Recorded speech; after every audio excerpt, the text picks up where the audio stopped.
The most famous legend begins with two infant brothers, Romulus and Remus. According to Roman mythology, the twins were descendants of the Trojan hero Aeneas, who had escaped the destruction of Troy centuries earlier and settled in Italy.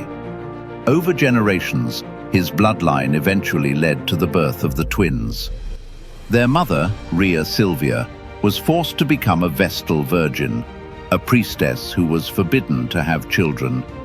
However, Roman legend claims that the god of war, Mars, was the father of Romulus and Remus.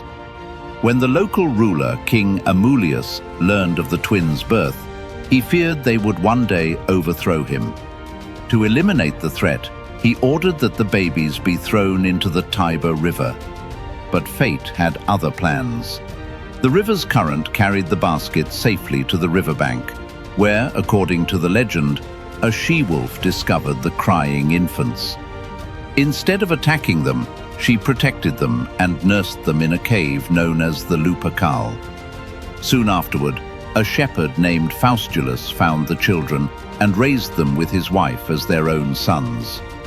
As the boys grew older, they became skilled hunters, fearless warriors, and natural leaders. Eventually, they discovered the truth about their royal ancestry. Together, they overthrew King Amulius, restored their grandfather Numitor to the throne, and decided to establish a new city near the place where they had been rescued.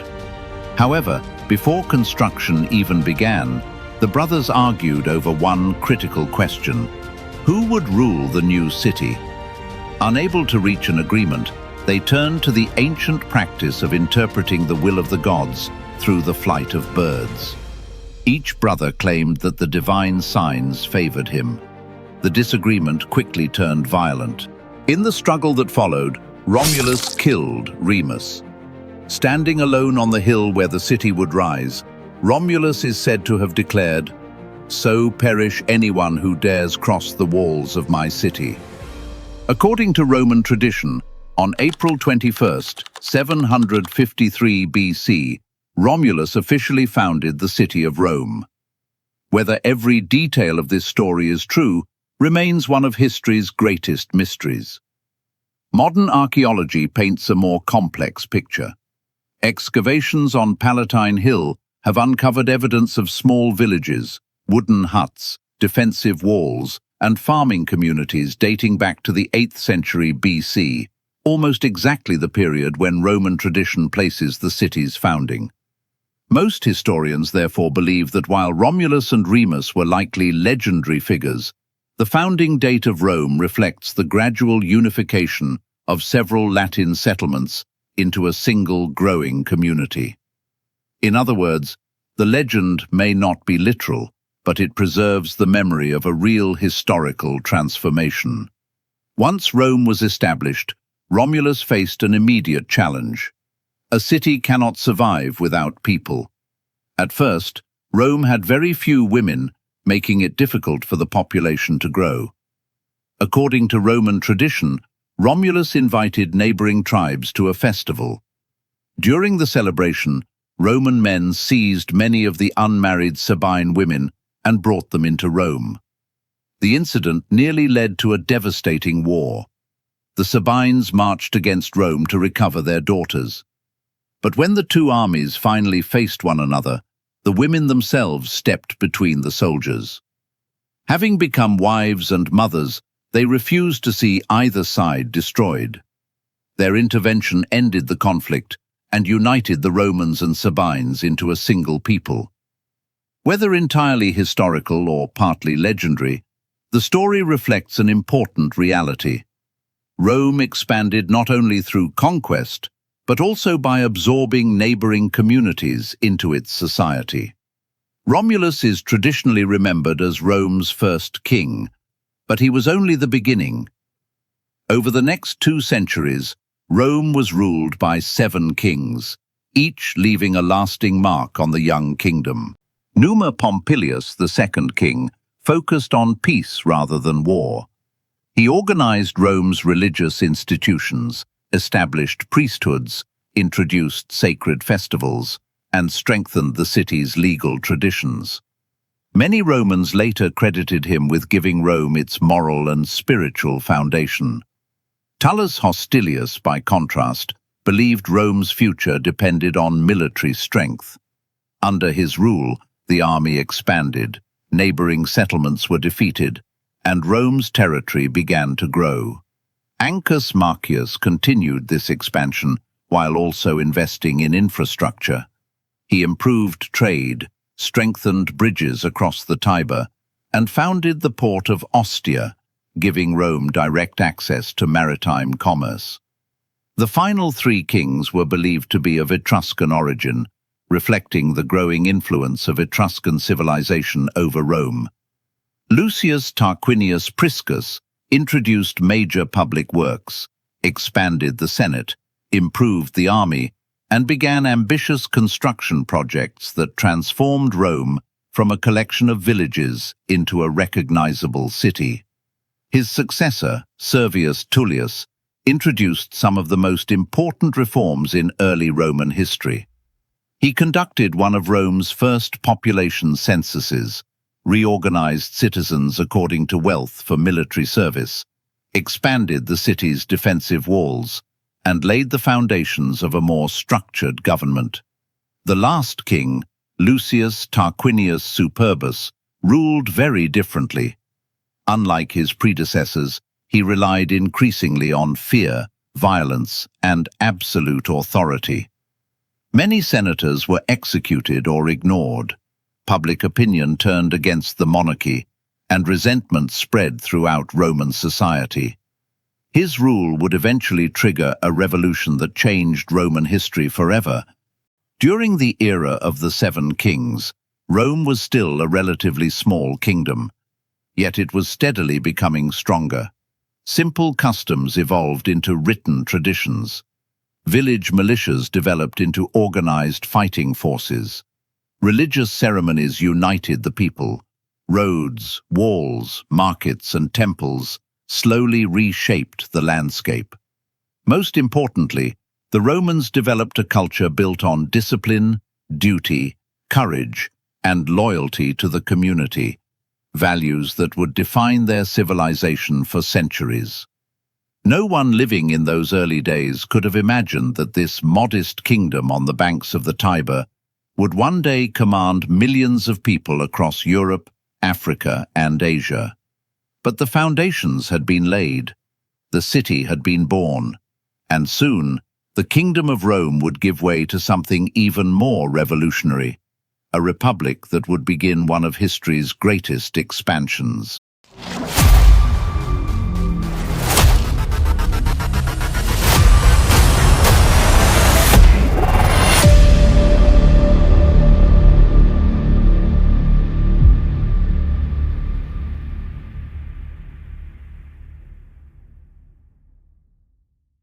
For more than 2 centuries after its legendary founding, Rome had been ruled by kings.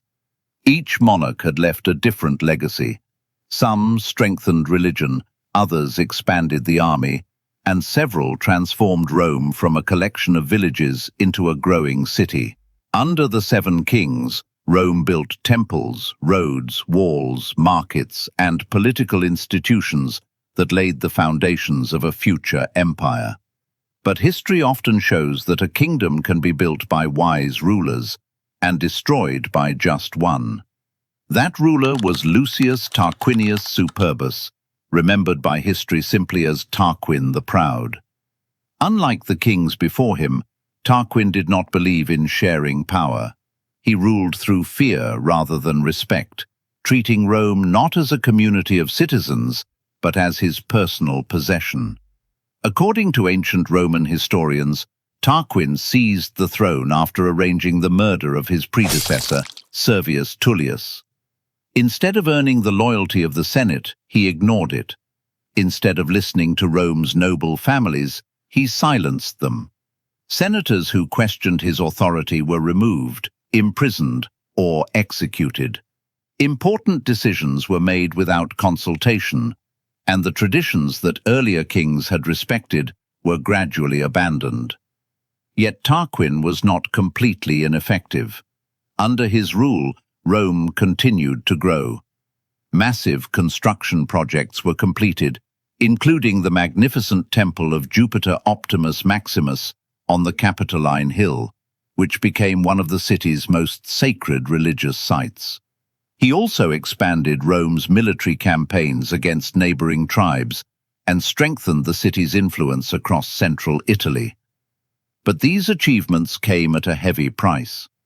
To finance his ambitious projects, ordinary Romans were burdened with forced labor and increasing demands from the state. Many citizens worked without pay on royal construction, while political freedoms steadily disappeared. Fear replaced trust, and resentment quietly spread throughout Roman society. Still, the monarchy survived. What finally destroyed it was not a battlefield defeat or a foreign invasion. It was a single act that shocked the entire city. According to Roman tradition, Tarquin's son, Sextus Tarquinius, assaulted a respected noblewoman named Lucretia, who was admired throughout Rome for her honor and virtue. Unable to live with the disgrace, Lucretia gathered her family, revealed what had happened, demanded justice, and then took her own life. Her death became far more than a personal tragedy. It became a symbol of everything that Romans believed had gone wrong under the monarchy. The outrage spread rapidly across the city. Among those who witnessed the event was a young nobleman named Lucius Junius Brutus.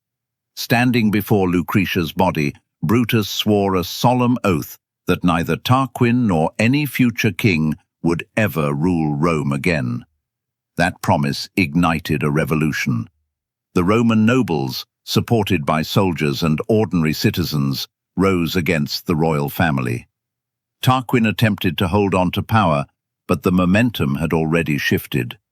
The people no longer feared their king. They rejected him. The royal family was expelled from Rome, ending more than 200 years of monarchy. The year was 509 BC. For the Romans, this was not merely a change of rulers. It was the birth of an entirely new political system. Instead of placing absolute power in the hands of a single king, Rome created a government designed to prevent any one person from becoming too powerful again. This new system became known as the Roman Republic. At its center were two elected officials called consuls. Rather than ruling for life, each consul served for only 1 year. Both held equal authority, and each could block the decisions of the other. This balance was intended to ensure that no individual could become another Tarquin.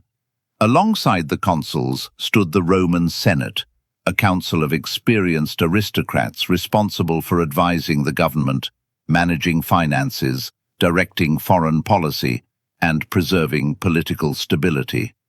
Although the Senate did not initially hold all executive power, its influence grew steadily and would eventually shape nearly every major decision Rome made. The Romans were deeply proud of this transformation. For generations afterward, they viewed kingship with suspicion and even hatred. The word rex, meaning king, became associated with tyranny and oppression. Roman politicians carefully avoided appearing too powerful because they knew that their fellow citizens feared the return of monarchy above almost anything else. Ironically, this fear would remain deeply rooted in Roman politics for centuries, even when future leaders accumulated power that rivaled the kings of old. The fall of Tarquin marked the end of one chapter, but it also opened another, far greater one. The Kingdom of Rome had survived for little more than 2 centuries. The Republic would endure for nearly 500 years. During that time, Rome would fight countless wars, defeat powerful rivals, conquer the entire Italian Peninsula, destroy Carthage, dominate the Mediterranean, and evolve from a regional city-state into the greatest republic the ancient world had ever seen. The monarchy was gone, but Rome's greatest rise was only just beginning.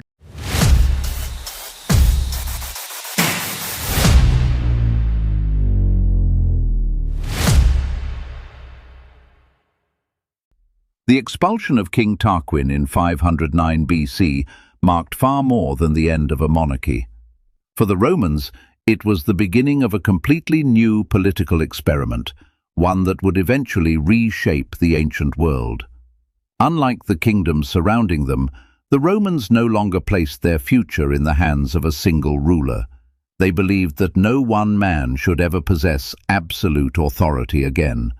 Instead, they built a government based on shared power, accountability, and civic duty. It was not a democracy in the modern sense, but for its time, the Roman Republic was one of the most sophisticated systems of government ever created. At the heart of this new republic stood two consuls. Every year, Roman citizens elected two men to serve as the highest magistrates of the state.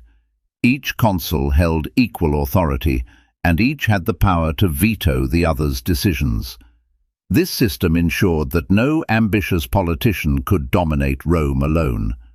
Their term lasted only 1 year, after which new elections were held. Above the consuls stood the Roman Senate. Originally composed of around 300 members from Rome's leading families, the Senate advised magistrates, controlled state finances, directed foreign policy, supervised military campaigns, and managed relations with neighboring states. Although many of its decisions were technically advisory, its influence became so great that few Roman leaders dared ignore it. The Republic also developed a network of magistrates responsible for different aspects of government. Praetors administered justice, quaestors managed public finances, aediles supervised markets, festivals, and public buildings, while censors conducted population censuses and monitored public morality.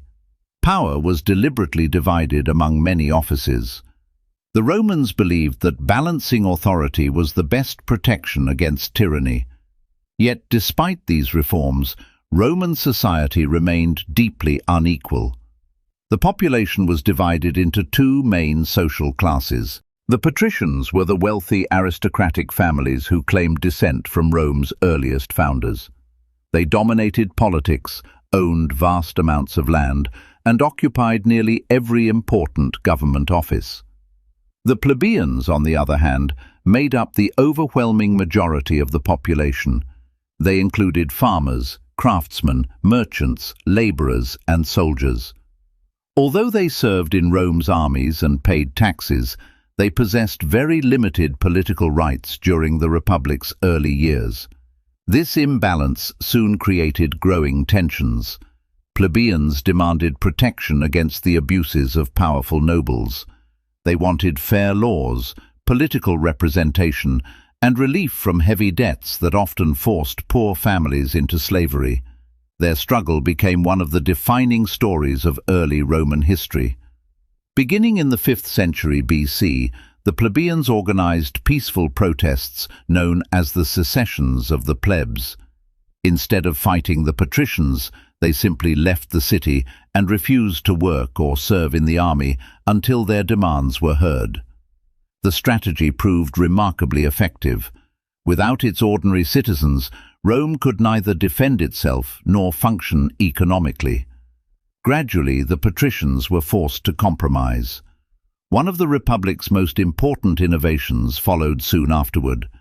The office of the tribune of the plebs was created. Tribunes represented the interests of ordinary citizens and possessed extraordinary powers.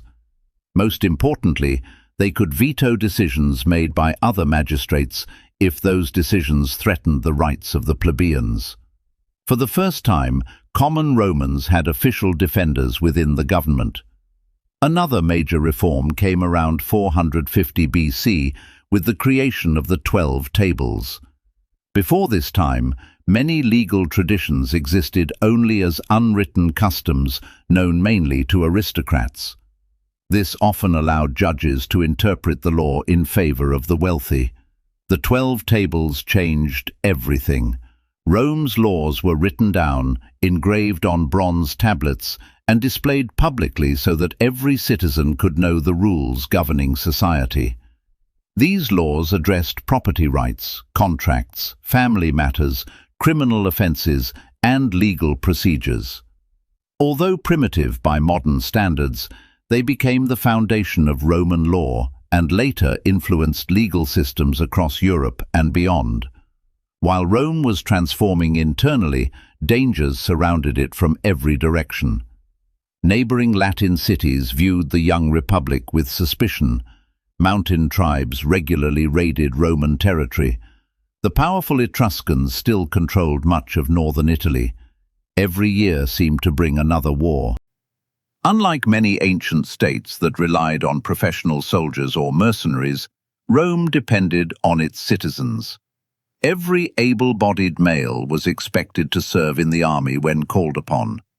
Military service was considered not only a duty, but also a privilege. Roman soldiers supplied much of their own equipment according to their wealth. Farmers left their fields to fight during campaign season before returning home to harvest their crops. This close connection between citizenship and military service created an unusually disciplined fighting force. Roman commanders understood that battles alone did not win wars. Discipline did. Training did. Organization did. Each defeat became a lesson rather than a disaster. Instead of giving up after setbacks, the Romans carefully studied their mistakes, adapted their tactics, rebuilt their armies, and returned to the battlefield stronger than before. This willingness to learn would become one of Rome's greatest strengths. Throughout the 5th century BC, Rome fought repeated conflicts against neighboring tribes, including the Equi, Volsci, and Sabines. These were not glamorous wars remembered for spectacular victories. Instead, they were brutal struggles for survival. Villages were burned, fields were destroyed, fortresses changed hands repeatedly. Victory often depended less on brilliant strategy than on endurance. Gradually, Rome began to gain the upper hand. Every successful campaign brought new farmland, additional allies, and greater security. Yet Rome rarely destroyed defeated communities outright. Instead, it often offered conquered peoples different levels of citizenship, military alliances, or local autonomy in exchange for loyalty. This policy proved revolutionary. Rather than ruling entirely through fear, Rome expanded by incorporating former enemies into its growing political system. Many defeated cities eventually became some of Rome's strongest supporters. As the Republic grew, so did its ambitions. Trade expanded along the Tiber River. Roads connected Roman settlements with newly conquered territories. Markets flourished. Agriculture became increasingly productive. Population steadily increased. The city itself transformed from a modest regional town into one of central Italy's rising powers. By the beginning of the 4th century BC, Rome had survived internal conflicts, political reforms, class struggles, and nearly constant warfare. It was no longer merely defending itself. It had begun expanding. Few people beyond Italy had yet heard Rome's name. The great powers of the Mediterranean still looked toward Greece, Carthage, Egypt, and Persia. No one imagined that this determined republic, governed by elected magistrates and defended by citizen soldiers, would one day dominate the known world. But the republic had discovered something more powerful than wealth or numbers. It had discovered a system capable of turning defeat into experience, rivals into allies, and ordinary citizens into one of history's most formidable military machines. Rome was no longer fighting simply to survive. It was beginning to fight for supremacy, and its next challenge would determine whether it remained a regional power or became the master of the entire Italian peninsula. By the beginning of the 4th century BC, the Roman Republic had transformed itself from a struggling city-state into one of central Italy's strongest powers. The political reforms of the Republic had created a stable government. while years of almost constant warfare had forged one of the most disciplined citizen armies in the ancient world. But Rome's survival was still far from guaranteed. Although its influence was growing, the Italian Peninsula remained divided among dozens of independent peoples and rival states. Powerful enemies surrounded Rome on nearly every side, each determined to protect its own territory and prevent the Republic from becoming too powerful. For Rome, controlling the city alone was no longer enough. If the Republic wanted lasting security, it had to control all of Italy. Its first major challenge came from its closest neighbors, the Latin League. The Latin cities had once been Rome's allies, sharing language, religion, and cultural traditions.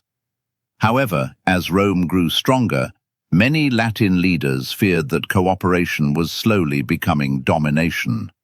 They no longer wanted to stand beside Rome as equals. Instead, they demanded equal political authority within the Republic itself. Rome refused. The disagreement eventually erupted into the Latin War, fought between 340 and 338 BC.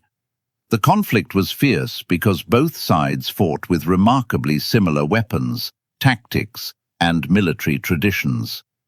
Yet Rome possessed one decisive advantage: its political unity. While the Latin cities often struggled to coordinate their forces, Rome maintained centralized command and remarkable battlefield discipline. After several hard-fought campaigns, the Republic emerged victorious. Instead of destroying the defeated cities, Rome followed a strategy that would become one of its greatest strengths. Some communities received full Roman citizenship. Others were granted partial rights. Many remained self-governing but were required to provide soldiers whenever Rome went to war. Rather than creating fearful subjects, Rome steadily transformed former enemies into loyal partners. This flexible system allowed the Republic to expand without constantly relying on military occupation. Yet an even greater challenge awaited. To the south lived the Samnites, fierce mountain warriors who controlled much of the rugged Apennine Mountains. Unlike the Latin cities, the Samnites were not organized around large urban centers. They lived in scattered hill communities, knew the difficult terrain intimately, and had earned a reputation as fearless fighters. Their conflict with Rome would become one of the longest and most dangerous struggles in early Roman history. The Samnite Wars, fought between 343 and 290 BC, lasted for more than 50 years. These wars were not a single continuous conflict, but a series of brutal campaigns separated by uneasy periods of peace. At first, the Romans underestimated their opponents. The Samnites used the mountains to their advantage, launching sudden attacks before disappearing into difficult terrain where large Roman armies struggled to operate. One of Rome's greatest humiliations came in 321 BC at the Battle of the Caudine Forks. Marching through a narrow mountain pass, a Roman army suddenly found itself trapped. The Samnites blocked every escape route. The Romans had no choice but to surrender. Instead of slaughtering them, the Samnites forced thousands of Roman soldiers to march beneath a wooden yoke, a ritual that symbolized total humiliation. For Rome, it was a national disgrace. Many ancient civilizations might have accepted defeat. Rome did the opposite. Rather than seeking revenge through reckless attacks, Roman commanders carefully studied what had gone wrong. They reorganized their armies, improved logistics, strengthened military discipline, and adapted their tactics for fighting in rough terrain. Failure became a lesson. Within a few years, Rome returned stronger than before. Campaign after campaign slowly weakened Samnite resistance. Roman engineers built military roads through mountains, allowing armies to move faster than ever before. New colonies were established in conquered territories, securing supply lines and protecting recently won land. Every victory expanded Rome's influence a little further.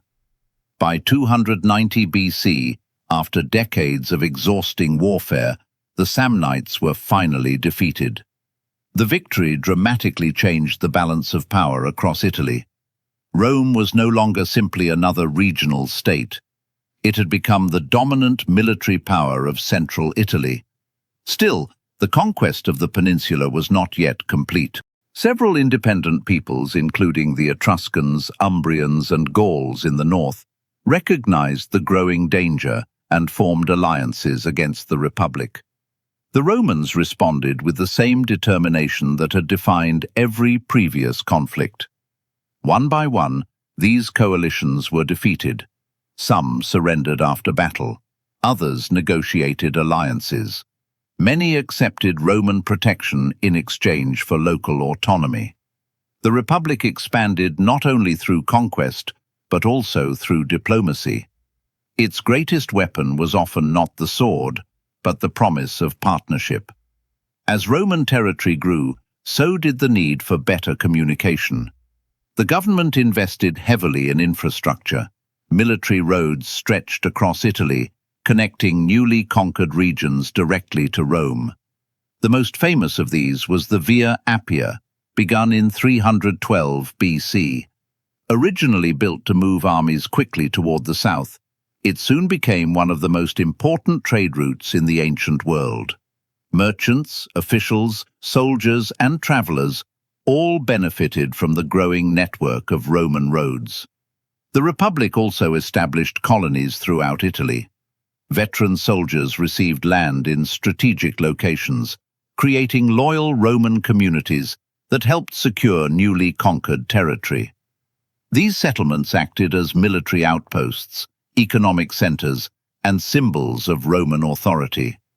Unlike many conquerors who simply extracted wealth from defeated lands, Rome invested in integrating them. Roads connected cities, markets expanded, trade flourished. Allies gained access to Roman commerce. Although tensions sometimes remained, many communities discovered that cooperation with Rome brought stability and prosperity. By the early 3rd century BC, nearly the entire Italian peninsula acknowledged Roman leadership. What had begun as a small settlement beside the Tiber River had become the undisputed master of Italy. Yet Rome's ambitions had now outgrown the peninsula itself. Across the Mediterranean stood wealthy kingdoms, powerful navies, and ancient civilizations far richer than anything Italy had ever known. Among them was one city whose influence rivaled every great power of the age, a maritime empire built on trade, a civilization whose fleets dominated the Western Mediterranean. Its name was Carthage. The collision between Rome and Carthage would become one of the greatest rivalries in human history, a struggle that would determine who would rule the Mediterranean world.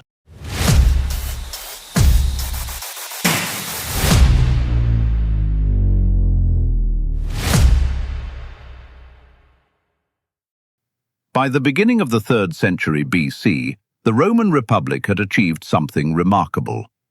After nearly 2 centuries of relentless warfare, political reforms, and military expansion, Rome had united almost the entire Italian peninsula under its leadership. Its armies were disciplined, its alliances were strong, and its confidence had never been higher. But beyond the shores of Italy lay a rival unlike any Rome had ever faced. This was not a collection of mountain tribes or neighboring city-states. It was one of the richest and most powerful civilizations of the ancient world. Its name was Carthage. Located on the coast of present-day Tunisia in North Africa, Carthage had been founded centuries earlier by Phoenician settlers from the city of Tyre. What began as a trading colony had grown into a vast commercial empire whose ships dominated the Western Mediterranean.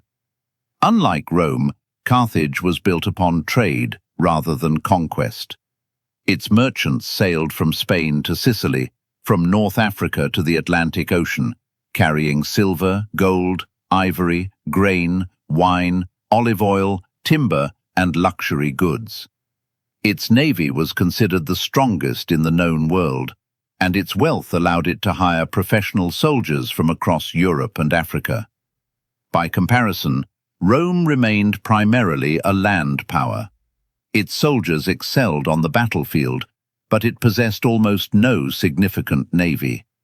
For years, the two powers had coexisted peacefully, yet both were expanding, and there was only one place where their ambitions inevitably collided. That place was Sicily. Strategically located between Italy and North Africa, Sicily controlled important sea routes throughout the Mediterranean. Whoever dominated the island could influence trade, military movement, and regional politics. Neither Rome nor Carthage was willing to surrender such an advantage. In 264 BC, tensions finally erupted into open war. Thus began the First Punic War. For Rome, this presented an entirely new challenge. Its armies knew how to fight on land, but not at sea. The Carthaginian navy had centuries of experience. Its sailors were highly trained. Its fleets seemed almost unbeatable. Many believed Rome had little chance of victory, but the Romans had built their reputation on one extraordinary ability. They learned faster than anyone else. According to ancient tradition, after capturing a damaged Carthaginian warship, Roman engineers carefully studied its design. Within a remarkably short time, they built an entirely new fleet. Still lacking experienced sailors, the Romans compensated with innovation. They invented the corvus, a large boarding bridge fitted with an iron spike. Instead of trying to outmaneuver Carthaginian ships, Roman vessels simply locked themselves onto enemy decks. Once attached, Roman legionaries charged across the bridge. The sea battle instantly became a land battle, exactly the kind of fighting at which Rome excelled. The strategy changed naval warfare. Victory after victory slowly shifted the balance. After nearly 23 exhausting years of conflict, Carthage finally sued for peace in 241 BC. Rome gained control of Sicily, its first overseas province. Soon afterward, it also acquired Sardinia and Corsica. For the first time, the Republic had expanded beyond Italy. But Carthage had not accepted defeat. It was merely recovering. Determined to rebuild its strength, the brilliant Carthaginian general Hamilcar Barca led campaigns into the Iberian Peninsula, modern-day Spain, where rich silver mines and new territories restored Carthage's wealth. When Hamilcar died, leadership eventually passed to his young son, a commander whose name would become legendary, Hannibal Barca. According to Roman writers, Hannibal had sworn as a child never to be a friend of Rome. Whether the story is entirely true remains uncertain. What is certain is that Hannibal devoted his life to defeating the Republic. By 218 BC, the inevitable confrontation arrived. The Second Punic War had begun. Most Roman commanders expected Carthage to attack by sea. Instead, Hannibal chose a strategy so bold that it stunned the ancient world.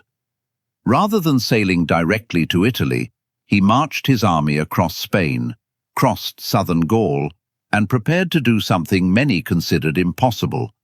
He would cross the Alps. It was one of the greatest military feats in history. Hannibal's army included nearly 90,000 infantry, 12,000 cavalry, and dozens of massive war elephants. The route was terrifying. Narrow mountain paths clung to steep cliffs. Snowstorms buried entire columns. Freezing temperatures killed men and animals alike. Hostile mountain tribes attacked constantly. Food became scarce. Thousands perished before reaching Italy. By the time Hannibal descended from the Alps, he had lost nearly half his army. Yet what remained was still one of the finest fighting forces in the ancient world. His appearance shocked Rome. No enemy had ever invaded Italy this way. The Romans scrambled to respond. Over the next several years, Hannibal achieved victory after victory. At the Battle of the Trebia, Roman forces were decisively defeated. Soon afterward came another disaster at Lake Trasimene, where Hannibal ambushed an entire Roman army hidden among the hills surrounding the lake. Thousands of soldiers died. Rome seemed helpless. Yet the greatest catastrophe was still to come. In 216 BC, near the small village of Cannae, Rome assembled one of the largest armies in its history. Nearly 80,000 soldiers marched confidently toward Hannibal. Roman leaders believed sheer numbers would guarantee victory. Instead, Hannibal delivered what many military historians still consider the greatest tactical masterpiece ever executed. He deliberately allowed the center of his line to slowly fall back, while his strongest troops held firm on both flanks. As Roman soldiers pushed forward, believing victory was within reach, Hannibal's wings suddenly closed around them. At the same moment, Carthaginian cavalry attacked from behind. The Roman army found itself completely surrounded. The result was catastrophic. Between 50,000 and 70,000 Roman soldiers were killed in a single day. Entire generations of senators, officers, and noble families disappeared on the battlefield. Few defeats in history have been as devastating. Many expected Rome to surrender. Any other ancient state probably would have. Rome refused. Instead of negotiating peace, the Senate ordered new armies to be raised. Older men returned to military service. Teenagers joined the legions. Even slaves were promised freedom if they fought. The Republic simply refused to accept defeat. Recognizing that direct battles favored Hannibal, the Roman general Quintus Fabius Maximus adopted a completely different strategy. Rather than confronting Hannibal head-on, he shadowed the Carthaginian army, destroyed supplies, harassed small detachments, and avoided major battles whenever possible. Many Romans mocked this cautious approach. They called him the delayer. History would prove him right. Gradually, Hannibal's position weakened. Far from home, without reinforcements, surrounded by hostile territory, his victories became increasingly difficult to exploit. Meanwhile, a young Roman commander was rising to prominence. His name was Publius Cornelius Scipio. Unlike many Roman generals, Scipio understood Hannibal's methods. Instead of chasing him endlessly through Italy, Scipio attacked where Carthage was vulnerable. He launched campaigns into Spain, capturing key Carthaginian territories and cutting off vital resources. His successes transformed him into Rome's greatest hope. Eventually, Scipio proposed an even bolder plan. Rather than fighting Hannibal in Italy, he would invade North Africa itself. The strategy worked perfectly. Facing the threat to Carthage, Hannibal was finally recalled home after nearly 15 years in Italy. The decisive confrontation came in 202 BC at the Battle of Zama. For the first and only time, Hannibal and Scipio faced each other in open battle. Both were among the greatest commanders the ancient world had ever produced. Hannibal again deployed war elephants at the front of his army, but Scipio had prepared carefully. Roman soldiers opened lanes within their formations, allowing many elephants to charge harmlessly through without breaking the Roman lines. Roman cavalry then defeated Carthage's horsemen before returning to attack from the rear, using the very encirclement tactic that Hannibal himself had perfected at Cannae. This time, the trap belonged to Rome. The Carthaginian army collapsed. The Battle of Zama ended the Second Punic War. Scipio's victory earned him the title Africanus, honoring his triumph in Africa.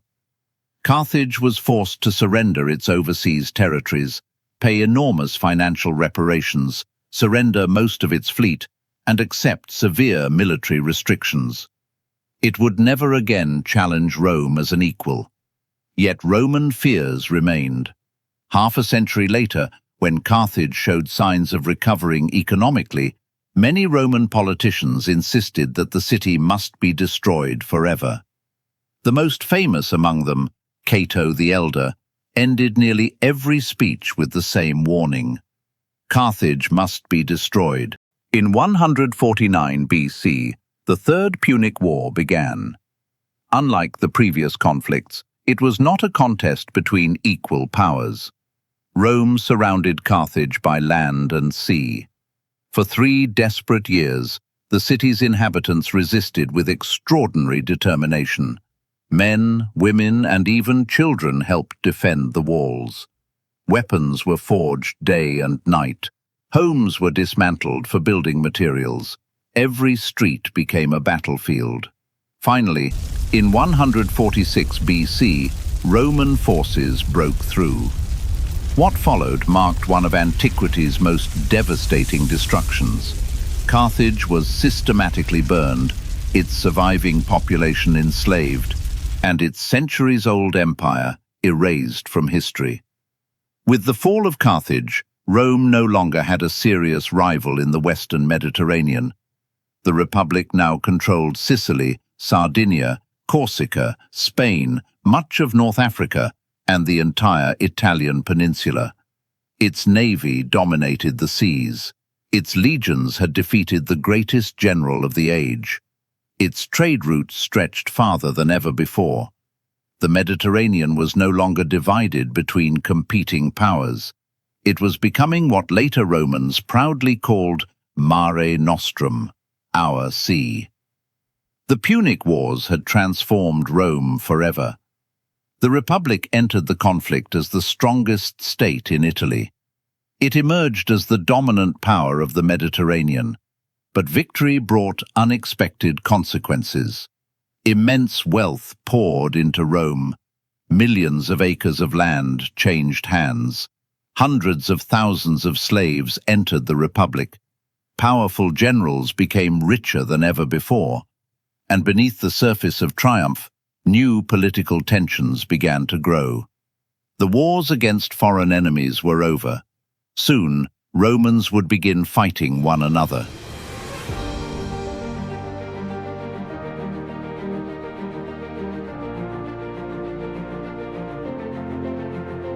The destruction of Carthage in 146 BC marked the moment when Rome became the undisputed master of the Mediterranean. Its enemies had been defeated. Its borders stretched farther than ever before. Gold, silver, grain, slaves, and unimaginable wealth flowed into the Republic from every direction. To many Romans, it seemed as though an age of endless prosperity had begun. But history has often shown that the greatest danger to a powerful empire does not always come from outside its borders. Sometimes it comes from within. As Rome's territories expanded, so did the gap between the rich and the poor. The Republic's victories had created enormous fortunes for senators, generals, and wealthy landowners. Vast estates, known as latifundia, spread across Italy. These estates were worked not by Roman citizens, but by hundreds of thousands of slaves captured during Rome's many wars. For ordinary farmers, this created a disaster. Many had spent years serving in distant military campaigns. When they finally returned home, they often discovered their farms abandoned, destroyed, or buried under debt. Unable to compete with wealthy landowners who relied on slave labor, countless families were forced to sell their land. Thousands migrated to Rome in search of work.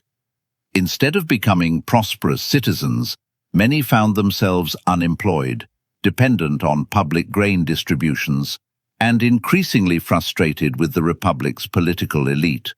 The social balance that had once made Rome strong was beginning to collapse. Some leaders recognized the danger. Among them were two brothers whose names would become symbols of reform, Tiberius Gracchus and Gaius Gracchus. Tiberius argued that public land, which had gradually fallen into the hands of wealthy nobles, should be redistributed to poor Roman citizens. His goal was not to overthrow the Republic, but to restore the independent farming class that had long formed the backbone of Rome's army. The Senate fiercely opposed his proposals. Political debate soon turned into violence. In 133 BC, Tiberius Gracchus was attacked by a mob of senators and their supporters. He and hundreds of his followers were beaten to death in the streets of Rome. For the first time in generations, political disagreement had ended in organized bloodshed. A decade later, his younger brother, Gaius Gracchus, attempted even broader reforms. He introduced grain subsidies, expanded judicial reforms, supported the construction of new colonies, and sought greater political rights for Rome's Italian allies. Once again, the Senate resisted. Violence erupted.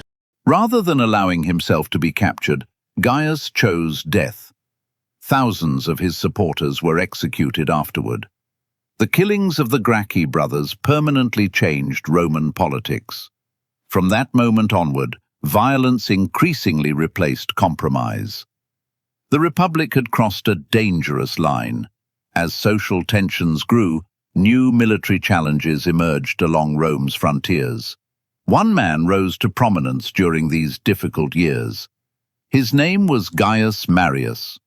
Marius was a gifted general, but, unlike many leading politicians, he did not come from one of Rome's oldest aristocratic families. Through military success and popular support, he climbed the political ladder and eventually became one of the Republic's most influential leaders. His greatest contribution was a complete transformation of the Roman army. Until then, military service had largely been limited to property-owning citizens who could afford their own weapons and armor. Marius changed this system forever. He opened recruitment to landless citizens, allowing even the poorest Romans to join the legions. The state now provided equipment, training, and salaries. For thousands of unemployed men, military service suddenly became a career rather than a temporary civic duty. The reforms made Rome's armies larger, more professional, and far more effective. But they also created an unexpected problem. Soldiers increasingly became loyal not to the Republic, but to the generals who paid, rewarded, and led them. This shift would have enormous consequences. While Marius gained popularity, another ambitious commander was steadily rising. His name was Lucius Cornelius Sulla. At first, the two men fought alongside one another. Eventually, they became bitter rivals. Their conflict centered on one of Rome's greatest external threats. In 88 BC, King Mithridates VI of Pontus launched a massive rebellion against Roman rule in Asia Minor, ordering the massacre of thousands of Roman citizens. Commanding the campaign against Mithridates promised immense glory. Both Marius and Sulla wanted the honor. The Senate awarded command to Sulla. Marius refused to accept the decision. Political maneuvering followed. Then something unprecedented happened. Sulla made a decision no Roman general had ever dared attempt. Instead of marching against a foreign enemy, he marched his own Roman legions toward Rome itself. It was an act that shocked the ancient world. For centuries, Roman armies had defended the Republic. Now, they were attacking its capital. Sulla entered the city by force, drove his opponents into exile, and established control over the government. Although Marius later returned while Sulla campaigned in the east, the struggle was far from over. Civil war engulfed the Republic. Cities chose sides. Romans fought Romans. Political rivalries became military conflicts. When Sulla finally returned victorious from the east, he defeated his enemies once again and seized absolute control of Rome. In 82 BC, he declared himself dictator. Unlike earlier dictators appointed for emergencies, Sulla remained in power for years while reshaping the republic according to his own vision. His most infamous policy became known as the proscriptions. Lists of political enemies were posted publicly throughout Rome. Anyone whose name appeared on these lists could be killed without trial.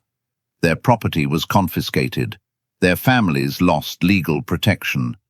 Many Romans murdered rivals simply to claim rewards or seize valuable estates. Fear spread across the republic. Neighbors no longer trusted one another. Politics became a matter of survival. Yet Sulla believed he was saving Rome. He strengthened the Senate, reduced the powers of popular assemblies, and attempted to restore traditional aristocratic authority. Ironically, after completing his reforms, Sulla voluntarily resigned his dictatorship and retired from public life, an almost unimaginable decision for a man who held absolute power. He died shortly afterward, but the damage had already been done. The Republic had changed forever. Generals had discovered that loyal armies could seize political power. Violence had replaced negotiation. Civil war had become an accepted path to authority. The institutions created after the fall of the kings in 509 BC still existed, but their foundations had begun to crack. A new generation of ambitious leaders was watching closely. They had witnessed Marius build personal armies. They had seen Sulla march on Rome. They had learned that military success could outweigh the authority of the Senate itself. Among those young men were three figures whose names would become some of the most famous in history: Gnaeus Pompeius Magnus, Pompey the Great; Marcus Licinius Crassus, the richest man in Rome; and a brilliant, charismatic politician whose ambition knew no limits. His name was Julius Caesar. The Republic had survived foreign invasions, economic crises, and civil unrest. But its greatest test was still to come. The next chapter would witness the rise of the man who would change Rome forever, and whose assassination would mark the beginning of the end of the Roman Republic.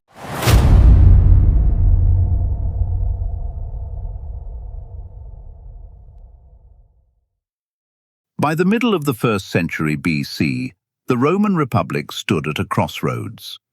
The institutions that had governed Rome for nearly 5 centuries were still in place, but their authority was steadily eroding. The Senate was divided by political rivalries, corruption had become increasingly common, and ambitious generals now commanded armies that were often more loyal to them than to the Republic itself. It was during this period of uncertainty that one man rose above all others. His name was Gaius Julius Caesar. Born in 100 BC into the ancient but financially struggling Julian family, Caesar claimed descent from Aeneas, the legendary Trojan hero, and even from Venus, the Roman goddess of love. Whether these claims were myth or political propaganda mattered little. From an early age, Caesar understood that in Rome, reputation could be just as powerful as reality. Unlike many aristocrats, Caesar possessed extraordinary charisma. He was an exceptional speaker, a skilled writer, a brilliant strategist, and perhaps most importantly, he understood the psychology of the Roman people. He knew that public support could become a weapon as powerful as any army. Early in his career, Caesar carefully climbed Rome's political ladder, serving as a military officer, lawyer, governor, and eventually Pontifex Maximus, Rome's highest religious official. Yet political success alone was not enough. In Rome, true greatness required military glory. In 60 BC, Caesar entered into an informal political alliance with two of the Republic's most powerful men. The first was Gnaeus Pompeius Magnus, better known as Pompey the Great, Rome's most celebrated general. The second was Marcus Licinius Crassus, whose immense fortune made him the wealthiest man in the Republic. Together, the three men formed what historians call the First Triumvirate. Although never an official institution, this alliance effectively dominated Roman politics. Each member benefited from the others. Pompey brought military prestige, Crassus supplied wealth, Caesar contributed political influence and growing popularity. Soon afterward, Caesar secured appointment as governor of Gaul, a vast region covering much of modern-day France, Belgium, parts of Switzerland, and northern Italy. What followed would change Roman history forever. Beginning in 58 BC, Caesar launched a series of military campaigns that became known as the Gallic Wars. Officially, these expeditions were presented as defensive operations against hostile tribes threatening Roman territory. In reality, they became one of the greatest wars of conquest in ancient history. For nearly a decade, Caesar marched across Gaul, defeating one tribe after another. He crossed mighty rivers by constructing massive wooden bridges in record time. He led expeditions across the Rhine River into Germanic territory.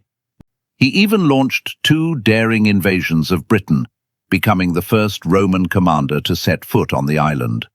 Although these expeditions did not result in permanent conquest, they greatly enhanced Caesar's reputation. The fiercest resistance came in 52 BC, when a talented Gallic leader named Vercingetorix united dozens of tribes against Rome. For the first time, Caesar faced an enemy capable of coordinating resistance across almost all of Gaul. The decisive confrontation occurred at the siege of Alesia. Inside the fortress, Vercingetorix and his army prepared for a long defense. Outside, Caesar faced an impossible situation. A massive Gallic relief army was approaching to break the siege.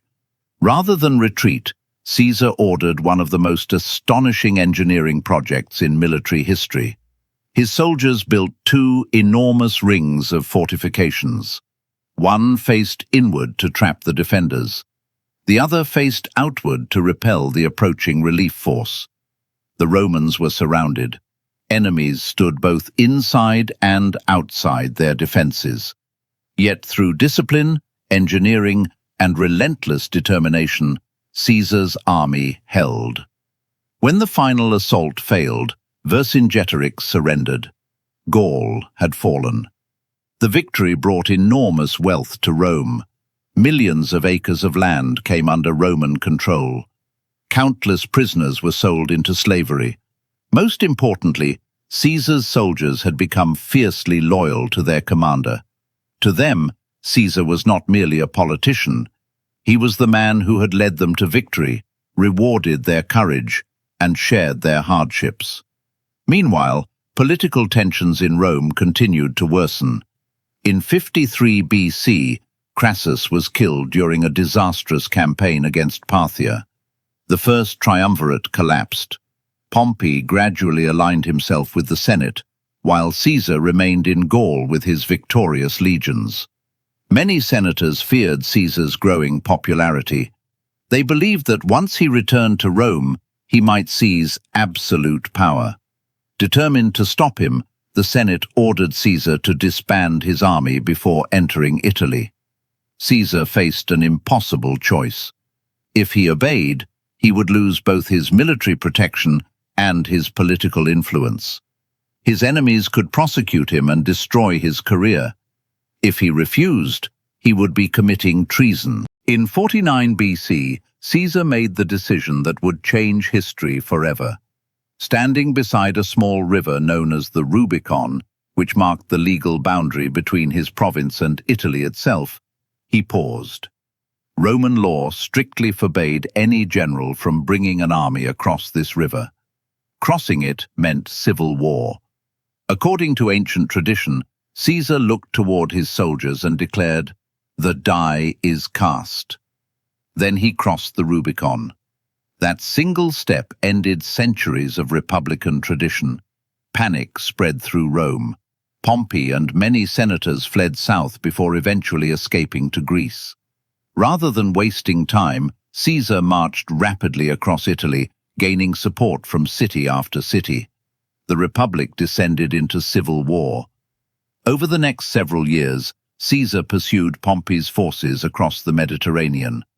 The decisive battle came in 48 BC at Pharsalus in Greece. Although heavily outnumbered, Caesar's experienced veterans defeated Pompey's larger army. Pompey fled to Egypt, hoping to rebuild his strength. Instead, he was assassinated shortly after arriving. The Egyptian rulers believed his death would earn Caesar's favor. They were mistaken. When Pompey's severed head was presented to Caesar, ancient historians claim he reacted with sorrow rather than celebration.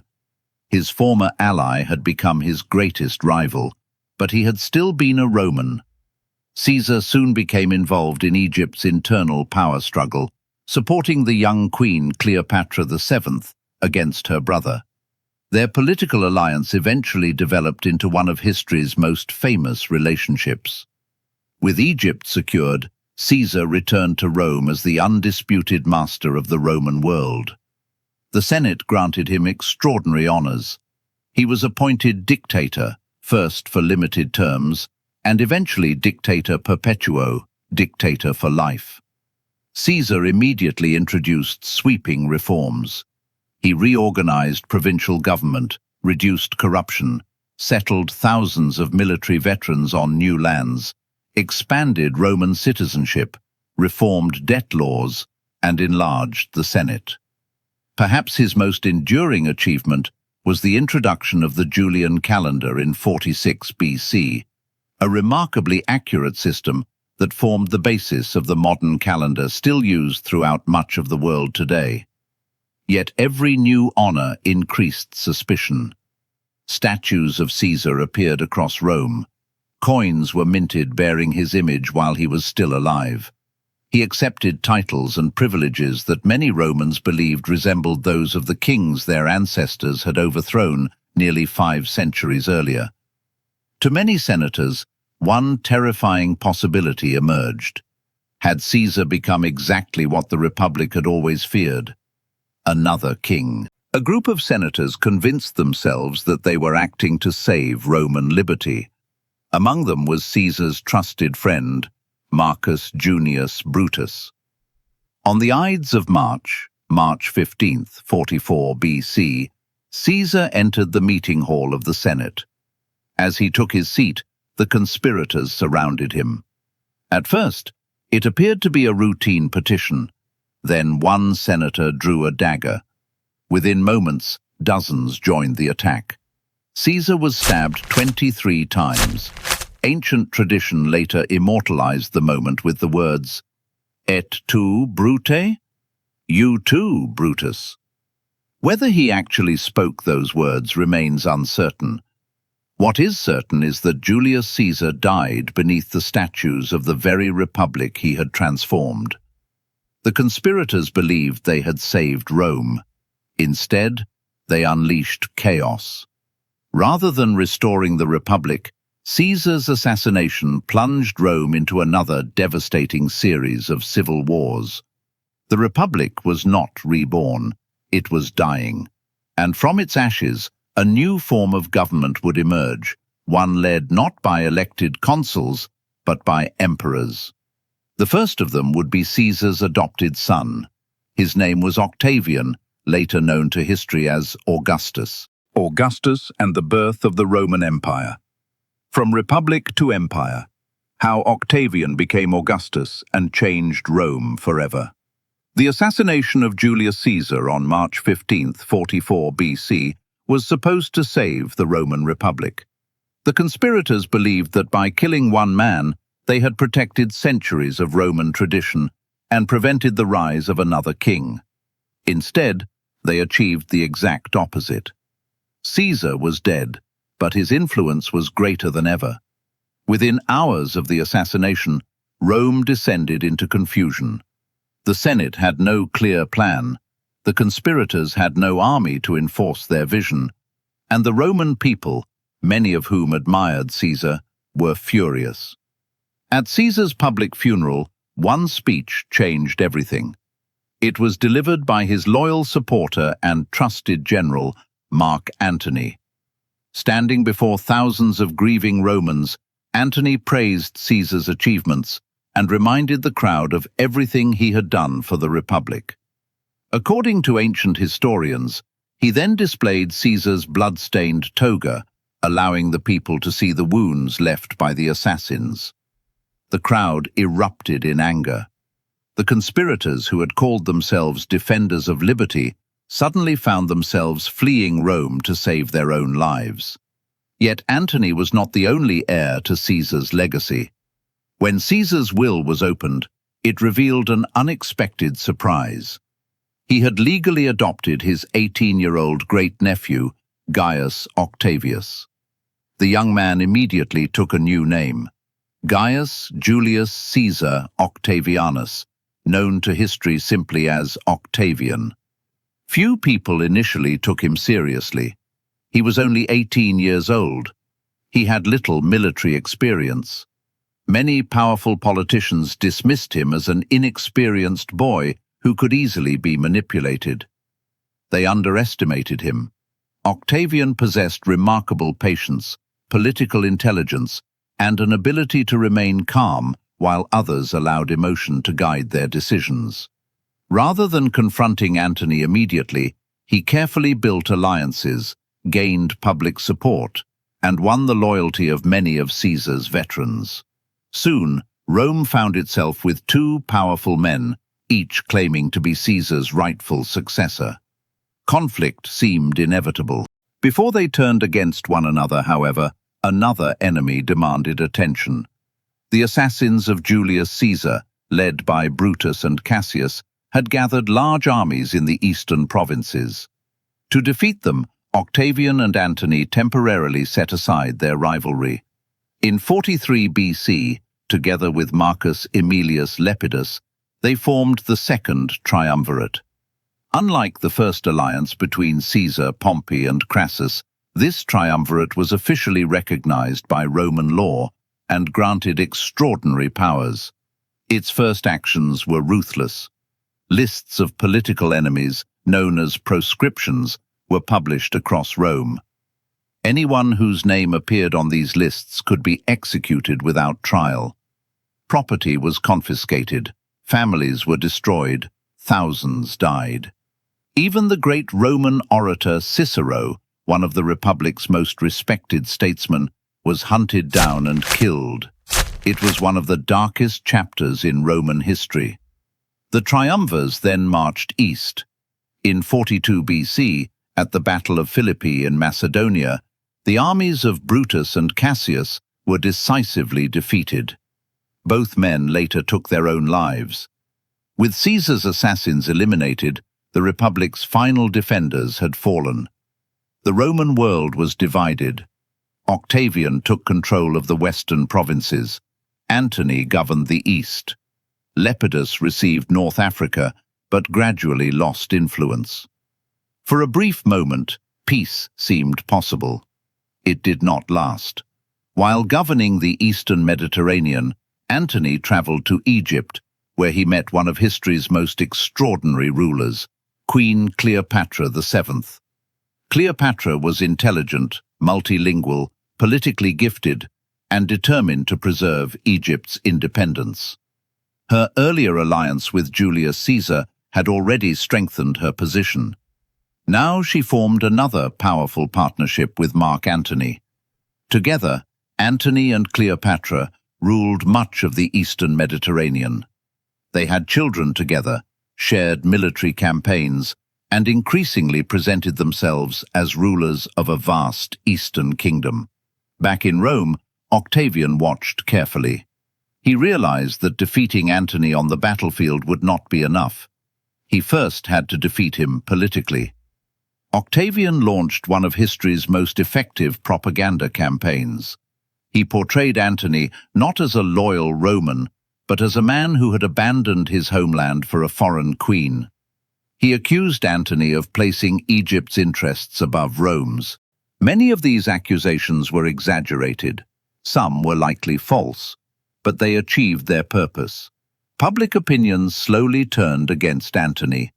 Eventually, the Senate declared war, not officially against Antony, but against Cleopatra, Queen of Egypt.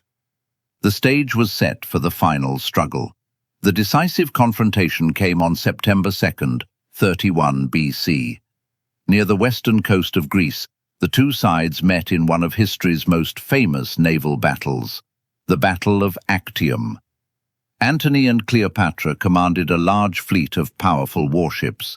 Octavian's forces were led by his brilliant friend and commander, Marcus Vipsanius Agrippa, one of the greatest naval strategists Rome had ever produced. The battle lasted for hours. Smoke covered the sea. Massive warships collided. Archers, marines, and sailors fought desperately across burning decks. Then, in a moment that remains debated by historians, Cleopatra's fleet suddenly broke through the fighting and sailed south toward Egypt. Antony made a fateful decision. Instead of continuing the battle, he abandoned much of his fleet and followed her. Without its commander, the remaining forces collapsed. Octavian had won. The Battle of Actium ended decades of civil war. The following year, Octavian invaded Egypt. As his armies approached Alexandria, Antony realized defeat was inevitable. Believing Cleopatra had already died, he took his own life. Soon afterward, Cleopatra also chose death rather than becoming a prisoner in a Roman triumph. With their deaths in 30 BC, the last major rivals to Octavian disappeared. Egypt, one of the richest kingdoms in the ancient world, became a Roman province. Its immense wealth flowed directly into Rome. For the first time in generations, no rival remained capable of challenging Octavian's authority. Yet he had learned an important lesson from Julius Caesar. The Roman people still hated the idea of kings, so Octavian avoided calling himself one. Instead, in 27 BC, he appeared before the Senate and formally announced that he was returning power to the Republic. The gesture was carefully planned. The Senate responded exactly as he expected. Rather than accepting his resignation, it granted him extraordinary honors and a new title.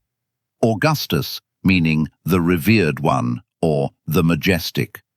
Although the Republic technically continued to exist, real power now rested in the hands of one man.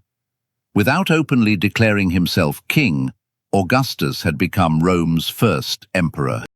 Thus, 27 BC marks the official beginning of the Roman Empire. Augustus ruled very differently from Julius Caesar. He rarely displayed excessive ambition. Instead, he presented himself as princeps, the first citizen. Behind this modest title, however, he controlled the army, foreign policy, taxation, provincial administration, and nearly every important decision of state. His government brought stability after decades of civil war.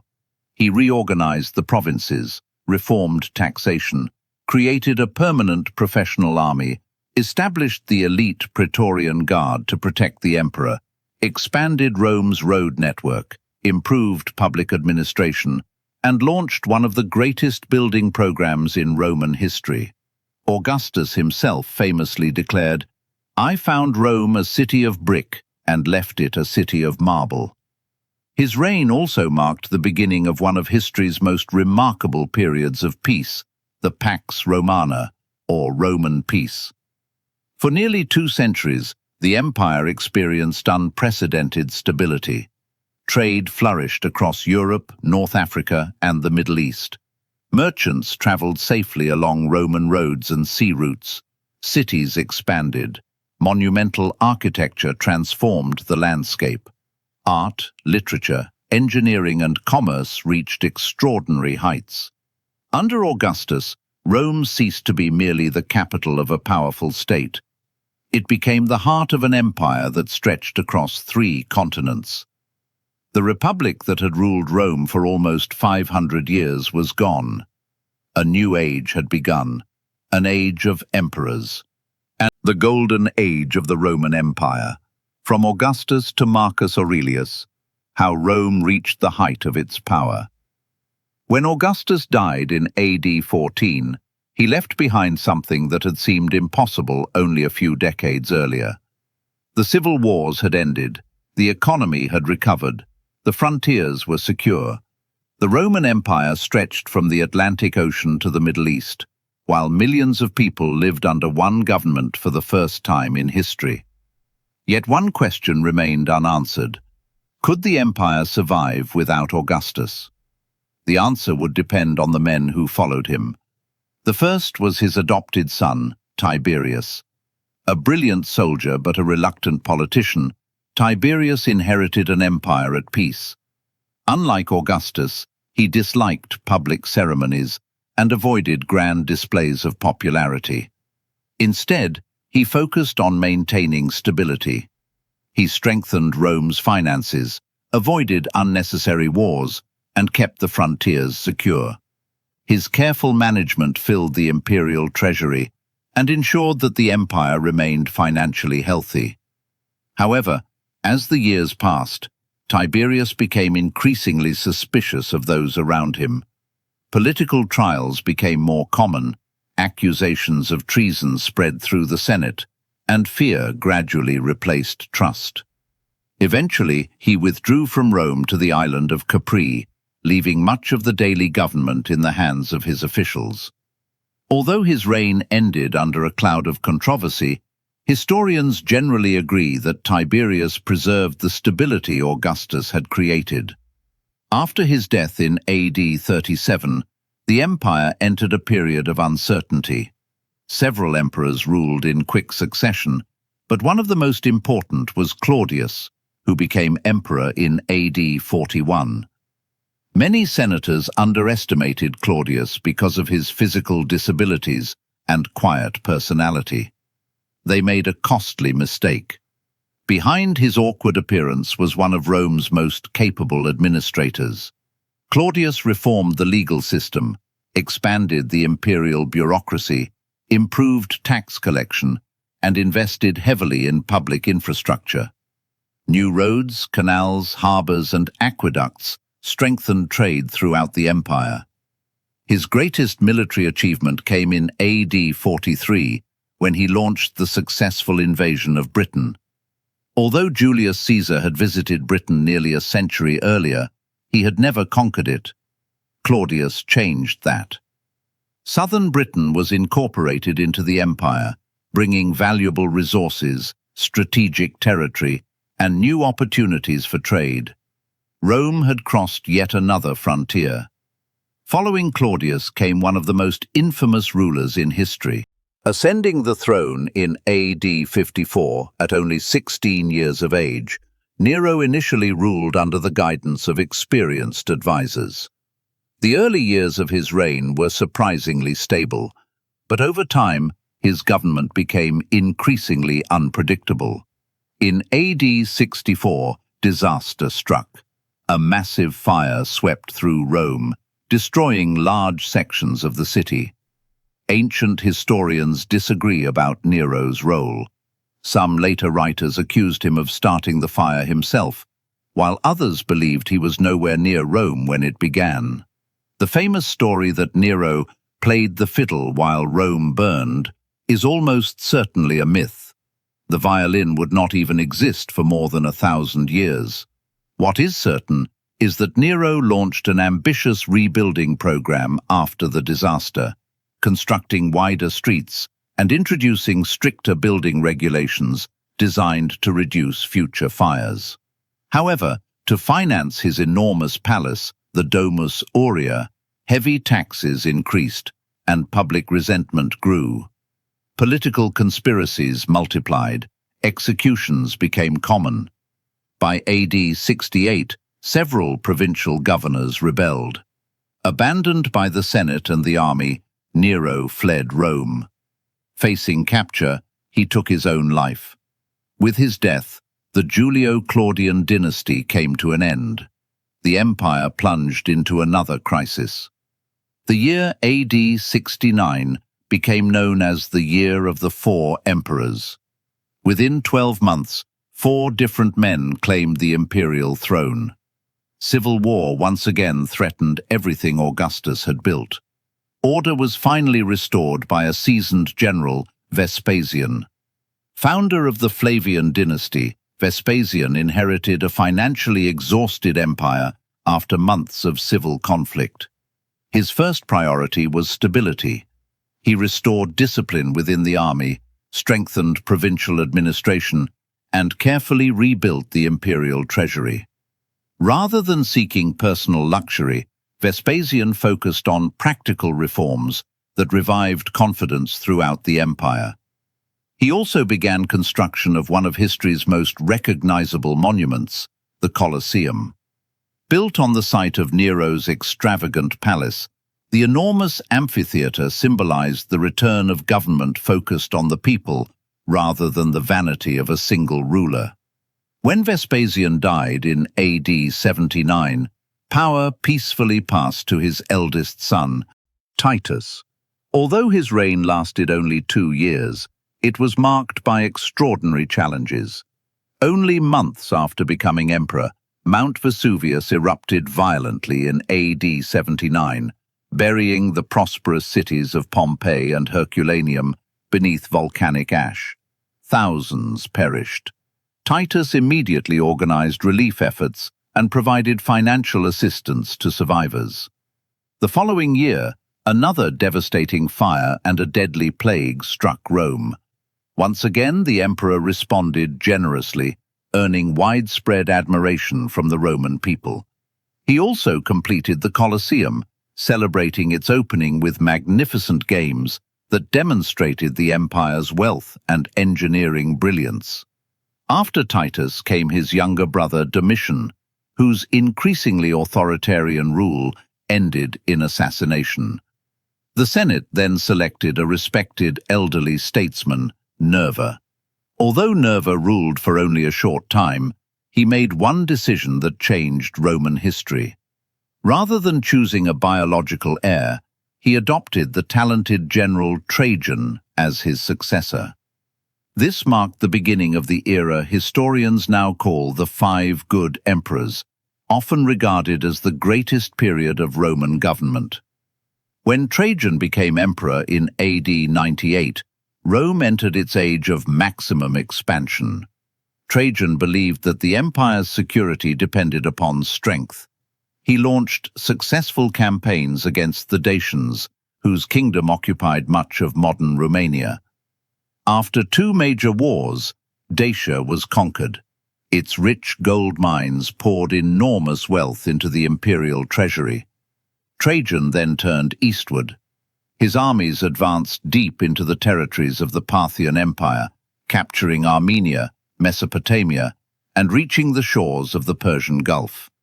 By AD 117, the Roman Empire reached its greatest territorial extent. It stretched from the Atlantic Ocean in the west to Mesopotamia in the east, from the deserts of North Africa to the misty frontiers of northern Britain.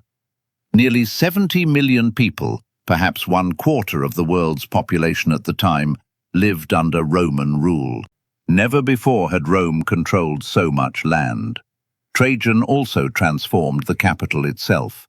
Magnificent forums, markets, libraries, roads, aqueducts, and public buildings reshaped the city. His famous Trajan's Column, still standing today, tells the story of his military victories in remarkable detail. Many historians consider Trajan the greatest emperor Rome ever produced. Yet his successor reached a very different conclusion. Hadrian, who became emperor in AD 117, believed the empire had grown too large. Rather than seeking further conquest, he focused on consolidation. Hadrian traveled more extensively than perhaps any emperor before him, personally inspecting provinces across Europe, Africa, and Asia.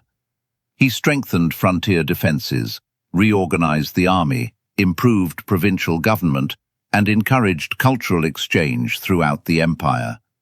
His most famous project remains Hadrian's Wall, built across northern Britain to protect Roman territory from tribes living beyond the frontier. The wall symbolized a new strategy.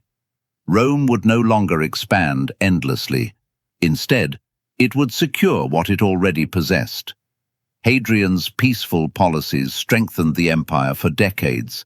His successor, Antoninus Pius, continued this stability, presiding over one of the calmest and most prosperous reigns in Roman history.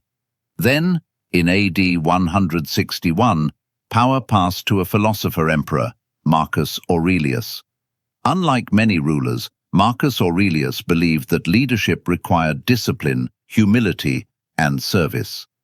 His personal reflections, later collected in the book Meditations, remain among the greatest works of Stoic philosophy ever written. Yet fate denied him a peaceful reign. The empire faced repeated invasions along the Danube frontier. Germanic tribes launched attacks deep into Roman territory.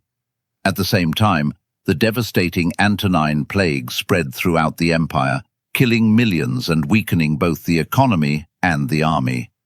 Marcus spent much of his reign not in the luxury of Rome, but in military camps, leading soldiers along the northern frontier. Despite constant warfare, he remained respected for his integrity, wisdom, and devotion to duty. Many historians regard him as the last of the 5 good emperors. With his death in AD 180, an extraordinary chapter of Roman history came to an end. During the nearly 2 centuries that followed Augustus, Rome had experienced unprecedented stability, economic prosperity, military success, and cultural achievement. Its roads connected 3 continents. Its laws governed millions. Its engineers built aqueducts, bridges, ports, and monuments that still inspire the modern world. Its armies defended borders stretching thousands of kilometers. The Mediterranean had truly become Mare Nostrum, our sea. The Roman Empire had reached the summit of its greatness. But history teaches a timeless lesson. No empire remains at its peak forever. Beneath Rome's magnificent cities, victorious armies, and glittering monuments, new problems were already beginning to emerge. The age of expansion was over. Soon the empire would face a crisis unlike anything it had ever experienced. If you enjoyed this complete story of the Roman Empire, please like the video and subscribe to the channel, because the story of the Roman Empire isn't over yet. In the next part, we will explore how such a magnificent empire ultimately fell. What mistakes gradually weakened Rome from within? We'll look at the Goths, the Huns, Attila the Hun, and the Vandals, and see how the Western Roman Empire finally came to an end in 476 AD. If you want to see Part 2, please simply type Part 2 or Fall of Rome in the comments below. Your comments will determine how soon the next documentary is released. Thanks for watching. Goodbye, and see you in the next video.